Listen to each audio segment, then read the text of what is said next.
नमस्कार दोस्तों, मैं कमल किशोर भोजक चैनल से आप सभी का हार्दिक अभिनंदन करता हूं। आप लोगों का बहुत बहुत स्वागत करता हूं। दोस्तों, वास्तुशास्त्र की जो जानकारियां हैं वो इस चैनल पर मैं हर समय आपको देता हूं, ताकि आप अपने घर के अंदर किसी प्रकार का वास्तु दोष हो तो उसको दूर कर सकें। यदि घर के अंदर वास्तु दोष रहता है तो दोस्तों उस घर में हमें बहुत ज़्यादा समस्याएं, परेशानियां होती है, स्वास्थ्य संबंधित परेशानियां होती हैं, हमारे बनते बनते काम बिगड़ जाते हैं या हमारे घर के अंदर कलह कलेश का माहौल रहता है। दोस्तों, वास्तुशास्त्र के अनुसार कुछ ऐसे भी दोष होते हैं जिनका हमें ज्ञात नहीं होता है, हमें मालूम नहीं होता है, और जब हम उस चीज़ को जानते हैं तो हमें बाद में पछतावा होता है कि यदि पहले ही ये वास्तु दोष हमें मालूम होता तो इतने समय तक हम दुखी नहीं होते। तो दोस्तों चलिए, पहले मैं यहाँ चित्र बना लेता हूँ, क्योंकि चित्र के बगैर आप समझ नहीं पाओगे, इसलिए मैं पहले मैप बना लेता हूँ ताकि आपको समझ में आए कि हमारे घर में वास्तु दोष कैसे होता है। दोस्तों, पूरब दिशा, पश्चिम दिशा, दक्षिण दिशा, उत्तर दिशा। दोस्तों, कमरा हो या हमारा मकान हो, कॉलम का हमें विशेष ध्यान रखना चाहिए। दोस्तों, यदि कॉलम कमरे के किनारों एवं दीवार के अंदर स्थित होना चाहिए। जो कॉलम है वो हमारी जो दीवार होती है मकान की, इस दीवार के अंदर ही होना चाहिए, बाहर निकला हुआ कॉलम नहीं होना चाहिए।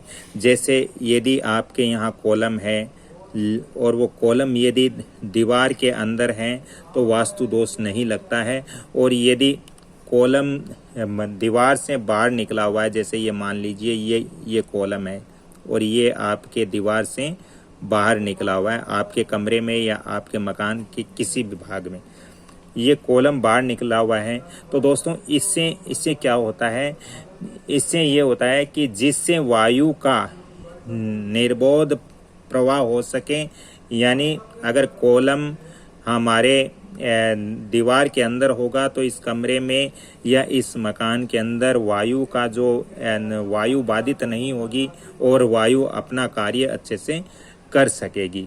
दोस्तों, कॉलम का कमरे के अंदर निकला हुआ यदि होता है, इस तरह से निकला हुआ कोना होता है, तो ये नुकसानदायक होता है। वास्तुशास्त्र के अनुसार हमारे कॉलम निकले हुए नहीं होने चाहिए कमरे के अंदर। यदि कॉलम है तो उसको दीवार के अंदर ही रखना चाहिए। दोस्तों, कॉलम का धारदार किनारा अंदर की वायु को असंतुलित करता है।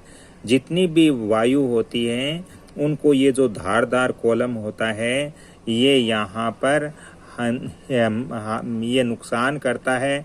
कॉलम का धारदार किनारा अंदर की वायु को असंतुलित करता है, जो वायु होती है कमरे में उसको असंतुलित करता है, और ये हानिकारक वायु या ऊर्जा शक्ति को ये निर्माण करता है।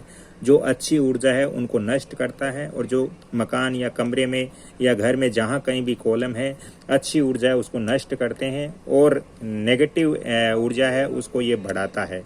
दोस्तों, कॉलम के धारदार निकले हुए किनारे का प्रभाव उसकी स्थिति पर निर्भर करता है कि ये कॉलम है, ये तीखा है या फिर गोलाकार है, दाएं हैं या बाएं हैं, ये उसकी स्थिति पर ही निर्भर करता है। दोस्तों, दरवाजे के सामने यदि ये मान लीजिए ये हमारे घर का या हमारे कमरे का दरवाज़ा है और दरवाजे के सामने ही ये कॉलम है, तो दोस्तों ऐसा कॉलम हमें वास्तु अनुसार कमरे में या घर में नहीं रखना चाहिए।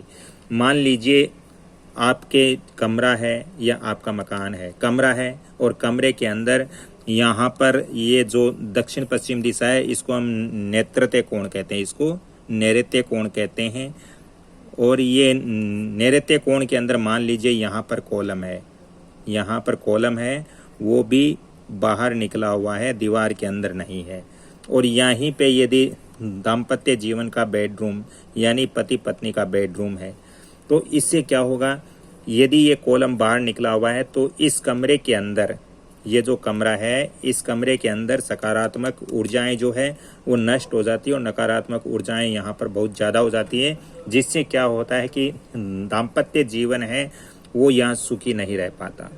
पति पत्नी में झगड़े होते हैं, कलह कलेश होते हैं, एक दूसरे को देखना नहीं चाहते हैं। क्यों? क्योंकि यहाँ पर कॉलम का वास्तु दोष होता है। दोस्तों, इसका सीधा सीधा प्रभाव दाम्पत्य जीवन पर पड़ेगा, क्योंकि यहाँ पर उनका बेडरूम है। दोस्तों, इसके दुष्प्रभाव से बचने के लिए यदि हमारे कॉलम है और इस कॉलम से यदि हमें बचना है तो दोस्तों यहाँ पर हम क्या उपाय कर सकते हैं, इसके बारे में मैं अगले वीडियो में आपको बताऊंगा, क्योंकि ये वीडियो मेरा लंबा हो जाएगा। यदि जानकारी अच्छी लगी तो इस कमल किशोर चैनल को आप लाइक कीजिए, शेयर कीजिए और सब्सक्राइब कीजिए। ज़्यादा ही वास्तु ज्योतिष संबंधित परामर्श चाहिए तो आप फ़ोन नंबर नोट करें 7901718402। अगली कड़ी में फिर मिलता हूँ, इसका उपाय लेकर के जरूर देखना। राधे राधे। वीडियो को शेयर सब्सक्राइब जरूर करें, लाइक भी करें ताकि मेरा भी मनोबल बढ़ेगा। जय श्री कृष्ण, धन्यवाद।